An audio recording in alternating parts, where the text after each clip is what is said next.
మా అమ్మ వరలక్ష్మి వ్రతం కోసము లడ్లను తయారు చేస్తుంది. అమ్మ ఏమేమి వేసినావు లడ్లకు? నెయ్యి, లడ్డు బూంది కొట్టుకొని దాంట్లో నెయ్యి, కొబ్బరి, పచ్చకర్పూరము, పిస్తా, బాదము, జీడిపప్పు. అంతేనా? నెయ్యి ఎక్కువ ఉన్నట్టుంది. నెయ్యి ఎక్కువ ఉంటేనే తిరుపతి లడ్డులాగా మంచిగా ఉంటుంది. పచ్చకర్పూరం వేసావా? మస్తు కనిపిస్తున్నాయమ్మా.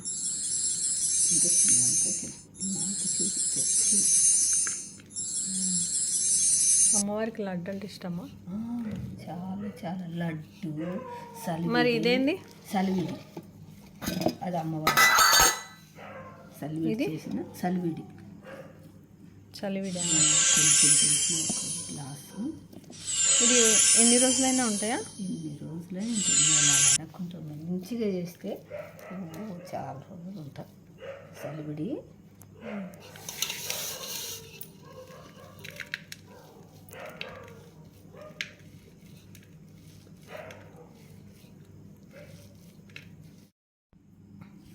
అమ్మ ఈ చలివిడి ఎట్లా చేస్తారు మరి? చలివిడి బియ్యం నానబెట్టి 12 గంటలు బియ్యం నానబెట్టాలి. బియ్యం నానబెట్టి దానికి కొంచెం తడారలు ఇచ్చి మిక్సీకి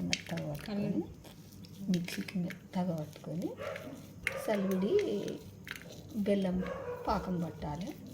పాకం పట్టి చలివిడి వేయాలి. చలివిడి చేస్తే దాంట్లో గసగసాలు, నువ్వులు, కొబ్బరి, జీడిపప్పు, నెయ్యి. అమ్మవారికి చలివిడి, వడపప్పు, పానకమే ఎక్కేది. అవును, దీంట్లో జీడిపప్పు, నువ్వులు కనిపిస్తున్నాయి. నువ్వులు, గసగసాలు, నువ్వులు అన్ని నెయ్యిలో వేయించుకున్నావా? అన్ని నెయ్యిలోనే వేయించుకున్నా. నెయ్యిలోనే